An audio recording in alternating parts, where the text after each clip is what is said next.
कमाई। कभी भी अकेली आय पर निर्भर न रहें। आय का दूसरा साधन बनाने के लिए निवेश करें। सफलता, जब काम मन के आते हैं तभी आप कोई काम करते हैं। मेरे जीवन में एक पल ऐसा भी आया था जब मेरे पास उपायों की गठरी पड़ी थी, लेकिन यदि मुझे अगले हफ्ते कोई उपाय आता है तो ही मैं कुछ कर पाऊंगा, अन्यथा मैं कुछ नहीं कर पाऊंगा। खर्च, यदि आपको जिसकी जरूरत नहीं है वह चीज आप खरीद रहे हैं तो एक दिन आपको जिन चीजों की जरूरत है उन चीजों को बेचना पड़ेगा। सेविंग, खर्च करने के बाद जो भी बचे उसे सेव न करें, लेकिन सेव करने के बाद जो बचा है उसे खर्च अवश्य करें।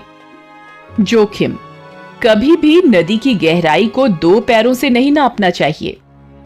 निवेश, कभी भी अपने सारे अंडों को एक ही बास्केट में ना डालें। उम्मीद, ईमानदारी सबसे महंगा तोहफा है। छोटे लोगों से इसकी उम्मीद ना करें। अगर आप इंसानियत के 1% लकी लोगों में शामिल हैं, तो आप 99% लोगों को इंसानियत सिखा सकते हो। आइए, आज हम आपको एक ऐसे शख्स से मिलाने जा रहे हैं जो न केवल फोर्ब्स में अपना अमीरी में नंबर 1 नाम दर्ज करवा चुका है, बल्कि सबसे बड़ा दान देकर दानी नंबर 1 भी बन चुका है। बता सकते हैं कौन है वह शख्स? चलिए हम ही बताते हैं। उस शख्स का नाम है वॉरेन बुफे, जो शेयर बाजार का जादूगर है, जिसने फर्श से उठकर अर्श को छुआ, जिसने ये पते की बात कही, आप अगर उन चीजों को खरीदते हैं जिनकी आपको बिल्कुल जरूरत नहीं है, तो शीघ्र ही आपको उन चीजों को बेचना पड़ेगा जिनकी आपको सबसे ज्यादा जरूरत है। इस सच्चे और प्रेरक कथन को कहने वाले बफेट का जीवन अद्भुत है। जब जब बात चलेगी दुनिया के सबसे अमीरों की, तो बफेट का नाम सबसे पहले आएगा। शेयर बाजार में चमत्कारिक सफलता पाने वाले बफेट निवेश की दुनिया के महान बादशाह हैं और दुनिया के सफलतम बिजनेसमैन हैं। एक बहुत ही साधारण परिवार में जन्मे बफेट आज बर्कशायर हैथवे के मालिक हैं और विश्व की सफलतम शख्सियतों में से एक हैं। इन्हें इन्वेस्टमेंट गुरु के रूप में भी दुनिया जानती है। अपने समर्पण भाव, मेहनत और लगन के बल पर वे आज सफलता के आसमान पर हैं। उनका पूरा जीवन प्रेरणादायक है। उनकी काम के प्रति लगन की मिसाल दी जाती है। वे एक ऐसे व्यक्ति हैं जिन्होंने अपनी संपत्ति का 85% हिस्सा बिल गेट्स की गेट्स फाउंडेशन को दान कर दिया था और इतनी बड़ी धनराशि देकर विश्व के सबसे बड़े दानी बने। आइए हम इस महान व्यक्ति का परिचय प्राप्त करते हैं, फिर सभी पहलुओं को जानेंगे। वॉरेन बफेट का जन्म 30 अगस्त 1930 को अमेरिका के ओमाहा के नेब्रास्का टाउन में हुआ था। उनके पिता का नाम हावर्ड बफेट था और मां का नाम लीला स्टॉल था। इनके पिता हार्वर्ड शेयर मार्केट के एक निवेशक और सलाहकार के तौर पर काम करते थे। अपने पिता के नक्शे कदम पर चलकर बफेट ने भी शेयर मार्केट में ही अपना करियर बनाने का मन बना लिया। यह रुचि उन्हें विरासत में मिली थी। वह शेयर मार्केट में काम करने का ख्वाब देखते थे। उनकी बिजनेस में इस कदर रुचि बढ़ी कि उन्होंने मात्र 11 वर्ष की अवस्था में ही अपना काम शुरू कर दिया था। अपना जेब खर्च स्वयं निकालने के लिए उन्होंने लोगों के घर घर जाकर मैगजीन बेचना शुरू कर दिया। इसके अलावा वे कोका कोला आदि बेचकर पैसे कमाने लगे थे। सिर्फ यही नहीं, पैसे कमाने के लिए उन्होंने अखबार और स्टाम्प बेचकर अपना जेब खर्च स्वयं कमाया। बफेट ने अपनी शुरुआती पढ़ाई Woodrow Wilson high school Washington में डीसी में 1947 में पूरी की। इसके बाद उन्होंने पेंसिल्वेनिया विश्वविद्यालय के वॉर्टन स्कूल से सन 1949 में पढ़ाई की। अभी वे यूनिवर्सिटी ऑफ पेंसिल्वेनिया में थे, तभी उन्हें अल्फा सिग्मा की बिरादरी में जगह दे दी गई। उनके पिता और चाचा भी इसी में नेब्रास्का अध्याय के सदस्य थे। फिर बीएस विश्वविद्यालय नेब्रास्का से 1950 में किया। एमएस करने के लिए इन्होंने हार्वर्ड यूनिवर्सिटी में एडमिशन एप्लीकेशन दी थी, जो उनकी कम उम्र होने के कारण रद्द कर दी गई। और फिर बाद में शेयर मार्केट में रुचि होने के कारण इसमें कोलंबिया बिजनेस यूनिवर्सिटी से डिग्री हासिल की। कोलंबिया बिजनेस यूनिवर्सिटी में खासकर इन्होंने दाखिला इसलिए लिया कि जाने माने निवेशक और स्टॉक विशेषज्ञ बेंजामिन ग्राहम इसी कॉलेज में थे। इसके उपरांत बफेट ने बेंजामिन ग्राहक से मिलने का प्रयत्न किया क्योंकि उन्हें उनसे स्टॉक शेयर मार्केट की बारीकियां सीखनी थी। उन्होंने अपने सूत्रों से पता लगा लिया कि वे GEICO बीमा कंपनी के बोर्ड के सदस्य हैं। एक दिन शनिवार को उनसे मिलने की इच्छा लिए हुए वे ट्रेन से वॉशिंगटन पहुंचे। वे बीमा कंपनी के मुख्यालय के दरवाजे पर दस्तक देते रहे। जब तक चपरासी ने उन्हें अंदर नहीं जाने दिया तब तक भी डटे ही रहे। उनकी वहां उपाध्यक्ष लोरिमर डेविडसन से मुलाकात हुई। उनकी लंबी बात चली और 4 घंटों तक बीमा पर कारोबार के विषय में बात करने के बाद वे अच्छे दोस्त बन गए। मात्र 15 मिनट के बाद ही डेविडसन समझ गए थे कि एक साधारण व्यक्ति हैं। ऐसा खुद उन्होंने कहा था। अब इसके बाद ग्राम से उनकी मुलाकात हुई, जिसका उनके जीवन पर असर पड़ा और उनके जीवन की धारा ही बदल गई। कोलंबिया यूनिवर्सिटी से निकलने के बाद बफेट वॉल स्ट्रीट पर काम करना चाहते थे, पर इसके लिए ग्राहम और उनके पिता दोनों ने ही उन्हें मना किया। बफेट ने ग्राहम के लिए निशुल्क काम करने की पेशकश की, जिसे उन्होंने ठुकरा दिया। उन्होंने इसी वर्ष की उम्र में सिनक्लेयर टेक्साको गैस स्टेशन को खरीदा। इसको वे एक चलते फिरते निवेश की तरह समझ रहे थे, जिसमें उन्हें घाटा हुआ। इस तरह से उतार चढ़ाव चल रहा था। इस बीच वे शेयर मार्केट के दलाल के रूप में कार्य करते रहे। इसी वक्त डेल कार्नेगी से सार्वजनिक बोलचाल पाठ्यक्रम में हिस्सा लिया और एक रात्रि की कक्षा में उन्होंने निवेश के सिद्धांत को सफलतापूर्वक पढ़ाया। पढ़ने वाले छात्रों की औसत आयु उनसे दोगुनी थी। यहाँ एक बात की याद दिलाना चाहेंगे कि 13 वर्ष की उम्र में अपना काम करते हुए उन्होंने इनकम टैक्स रिटर्न भरा था और 2 साल बाद 1945 में जब वे 15 वर्ष की उम्र में थे और अभी हाई स्कूल में ही थे, तभी बफेट और उनके साथी ने इस्तेमाल की हुई पिनबॉल मशीन $25 में खरीदी थी और एक सैलून पर रख दी थी। हिस्सेदारी के रूप में रखी गई इस मशीन की इनकम कुछ ही महीनों में इतनी बढ़ी कि उनके पास 3 मशीनें भिन्न भिन्न जगहों पर हो गईं और इसके बाद तो वे एक से बढ़कर एक पिनबॉल मशीनों के मालिक बन गए। हाँ, तो हम बात कर रहे थे बफेट के बेंजामिन ग्राहम से मिलने की। तो गैस स्टेशन में झटका खाने के बाद ग्राहम ने उन्हें पेशकश की और उनको अपनी साझेदारी की कंपनी में $12,000 के वेतन पर नौकरी दे दी। यहाँ उन्होंने वॉल्टर श्लोश के साथ मिलकर काम किया। ग्राहम काम के हिसाब में सख्त आदमी थे। उनका पक्के तौर से यह मानना था कि यदि किसी स्टॉक की कीमत और उसके निहित मूल्य में ठीक प्रकार से संतुलन बिठाया जाए तो यह सुरक्षा की काफी गुंजाइश प्रदान है। ग्राहम की सिखाई बात बफेट को खूब रास आई। उन्होंने कहा कि स्टॉक अपनी कीमत से ज्यादा मूल्य का ही हो, लेकिन यह बात उन्होंने उठाई कि कहीं ये मापदंड इतने कड़े तो नहीं हैं कि गुणात्मक मूल्यों वाले कुछ बड़े विजेता उनकी नजर में छूट जाते हो। इस तरह बफेट ने ग्राहम से बहुत कुछ सीखा। वॉरेन बफेट ने जब कंपनी ज्वाइन की, उसके 2 वर्ष बाद बेंजामिन ग्राहम रिटायर हो गए।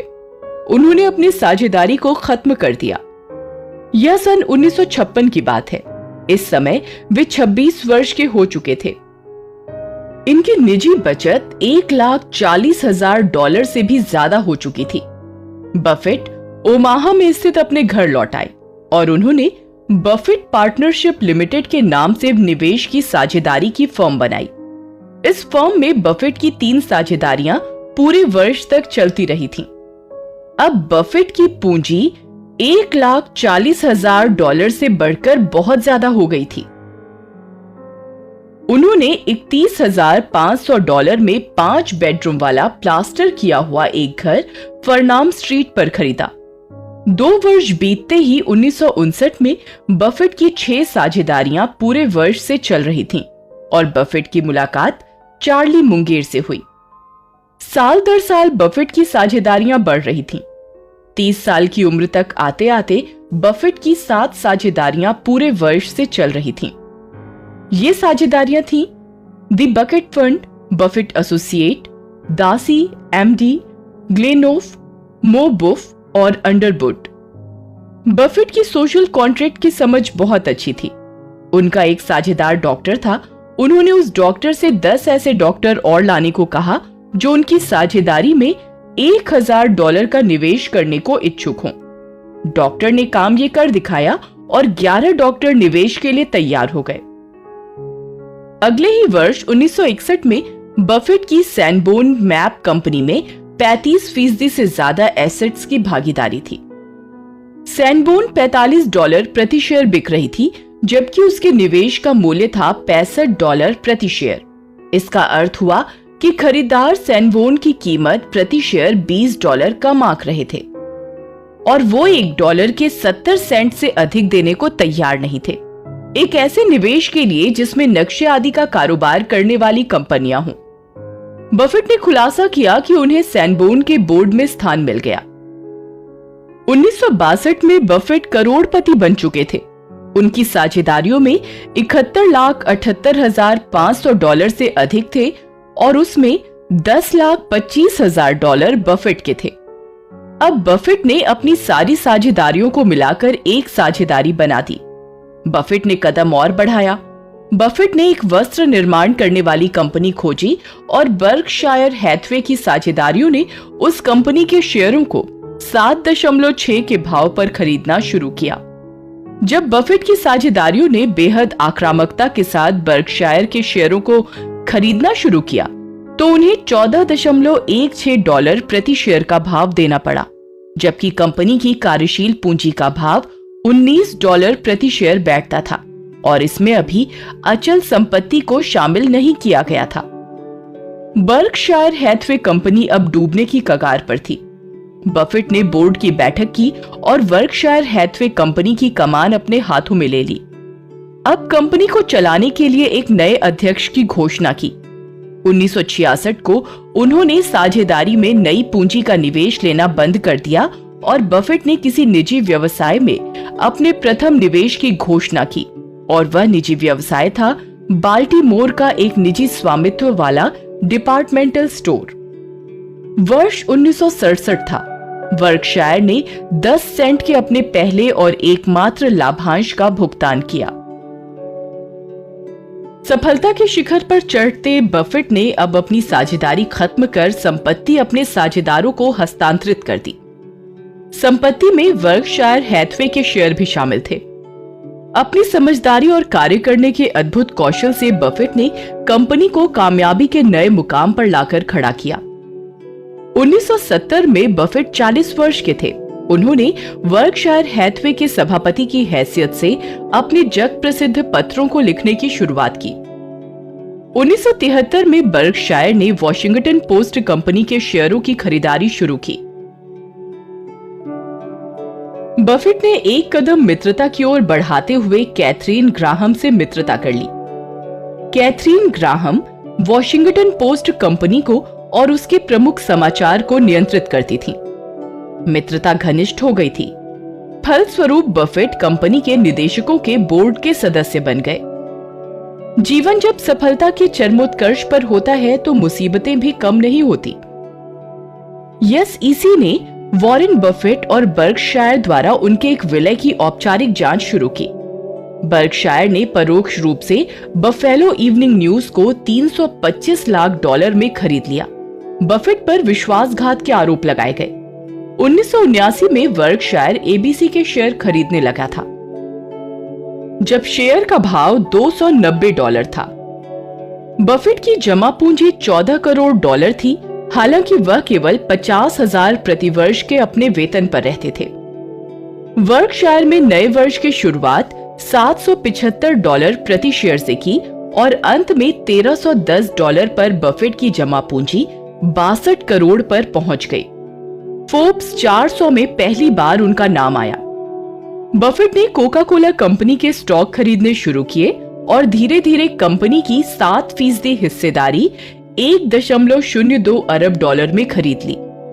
यह बर्कशायर के सबसे आकर्षक निवेशकों में से एक था, जिसे उन्होंने अभी तक रखा हुआ है। अगले साल यानी 1990 में जब वे 60 वर्ष के हुए तो कुछ उलझनें भी सामने आईं। ये साल मानसिक रूप से कुछ अच्छा नहीं रहा।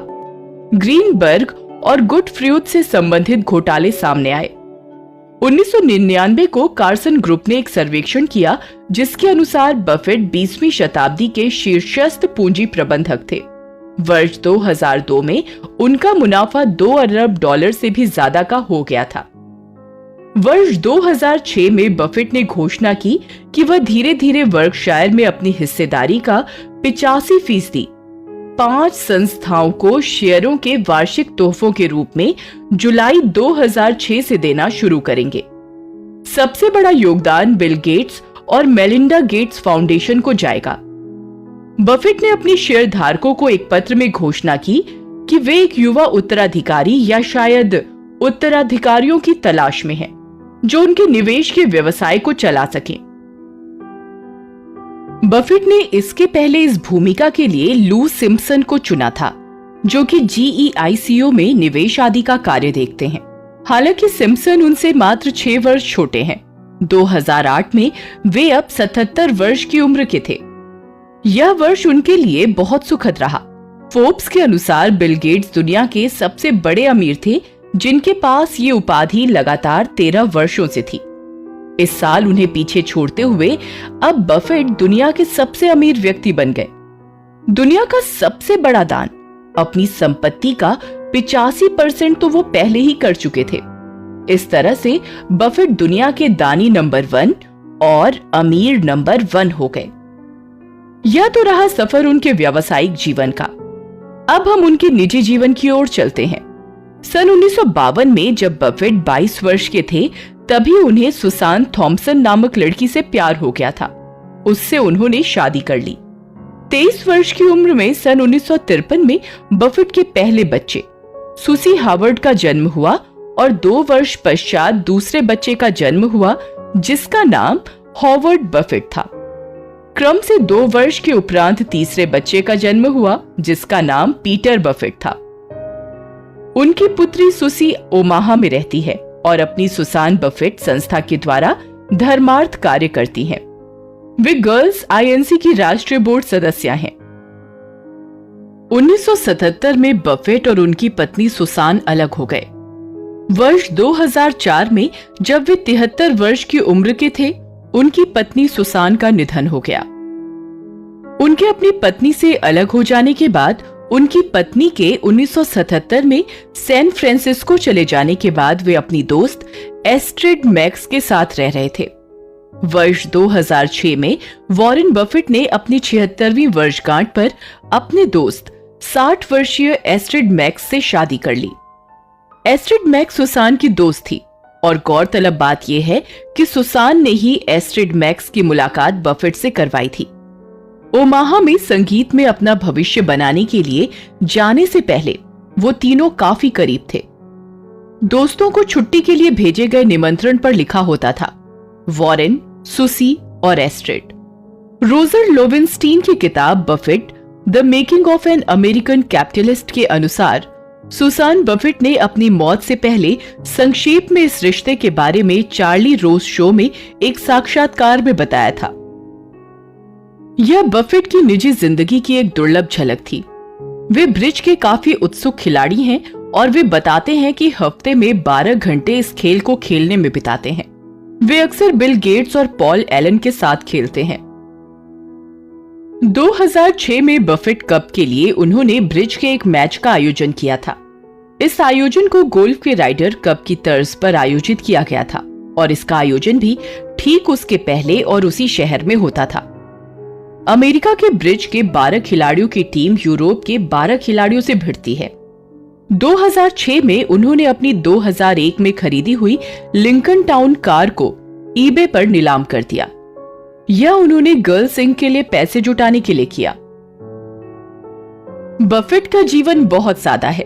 उनकी सादगी इसी बात से पता चलती है कि वे आज भी अपने बर्थ प्लेस ओमाहा में अपने छोटे से घर में रहते हैं। आइए जाने उनके महान विचार। हमेशा ही लंबी अवधि के लिए निवेश करें। खर्च करने के बाद जो भी बचा है उसे जरूर बचाएं, लेकिन बचत के बाद जो बचा है उसे खर्च करें। एक ही आय पर निर्भर न रहें। हमेशा दूसरा स्रोत बनाने के लिए निवेश करें। कीमत वह होती है जो कि आप भुगतान करते हैं, जबकि मूल्य वह है जो आप पाते हैं। वास्तव में जोखिम तब होता है जब आपको पता नहीं हो कि आप क्या कर रहे हैं। समय हमेशा ही अच्छी कंपनियों का दोस्त है, जबकि मीडियम और औसत दर्जे की कंपनी का दुश्मन। अब इसके बाद हम आपको उनके कुछ महत्वपूर्ण टिप्स बताते हैं। कमाई। कभी भी अकेली आय पर निर्भर ना रहें। आय का दूसरा साधन बनाने के लिए निवेश करें। सफलता। जब काम मन के आते हैं तभी आप कोई काम करते हैं। मेरे जीवन में एक पल ऐसा भी आया था जब मेरे पास उपायों की गठरी पड़ी थी, लेकिन यदि मुझे अगले हफ्ते कोई उपाय आता है तो ही मैं कुछ कर पाऊंगा, अन्यथा मैं कुछ नहीं कर पाऊंगा। खर्च। यदि आपको जिसकी जरूरत नहीं है वह चीज आप खरीद रहे हैं, तो एक दिन आपको जिन चीजों की जरूरत है उन चीजों को बेचना पड़ेगा। सेविंग। खर्च करने के बाद जो भी बचे उसे सेव ना करें, लेकिन सेव करने के बाद जो बचा है उसे खर्च अवश्य करें। जोखिम। कभी भी नदी की गहराई को 2 पैरों से नहीं नापना चाहिए। निवेश। कभी भी अपने सारे अंडों को एक ही बास्केट में ना डालें। उम्मीद। ईमानदारी सबसे महंगा तोहफा है। छोटे लोगों से इसकी उम्मीद ना करें। अगर आप इंसानियत के 1% लकी लोगों में शामिल हैं, तो आप 99% लोगों को इंसानियत सिखा सकते हो। बफेट परोपकारी भी बहुत हैं। उन्होंने कई संस्थाओं को दान किया है। उन्होंने घोषणा की है कि $6.7 अरब मूल्य के बर्कशायर के स्टॉक को सुसान थॉमसन बफेट फाउंडेशन और अपने 3 बच्चों द्वारा चलाई जाने वाली अन्य संस्थाओं को भी देंगे। उनके पहले के बयानों में यह एक महत्वपूर्ण बदलाव था, जिसमें वे कह चुके थे कि उनकी अधिकांश संपत्ति बफेट फाउंडेशन को जाएगी। उनकी पत्नी की संपदा का अधिकांश हिस्सा, जिसका मूल्य $2.6 अरब था, 2004 में उनकी मौत के बाद उसी संस्था को गया। उनके बच्चे उनकी संपत्ति के एक बहुत बड़े हिस्से के वारिस नहीं बन पाएंगे। उनके ये कदम उनके पहले वाले विचारों के अनुरूप हैं, जिसमें उन्होंने जायदाद के एक पीढ़ी से दूसरी पीढ़ी में हस्तांतरण का विरोध किया था। बफेट ने एक बार टिप्पणी की थी कि मैं अपने बच्चों को पर्याप्त मात्रा में देना चाहता हूं ताकि वे जो भी सोचे वह काम कर सकें, लेकिन इतना भी नहीं देना चाहता हूं कि वह निठल्ले हो जाएं। सचमुच धन्य है वह महान शख्सियत और प्रेरणा का स्रोत है उन लोगों के लिए जो हमेशा भाग्य का रोना रोते हैं। ऐसे चमकते सितारे खुद अपनी राह बनाते हैं, अपने कदमों के निशानों को दूसरों को अनुसरण करने के लिए छोड़ जाते हैं।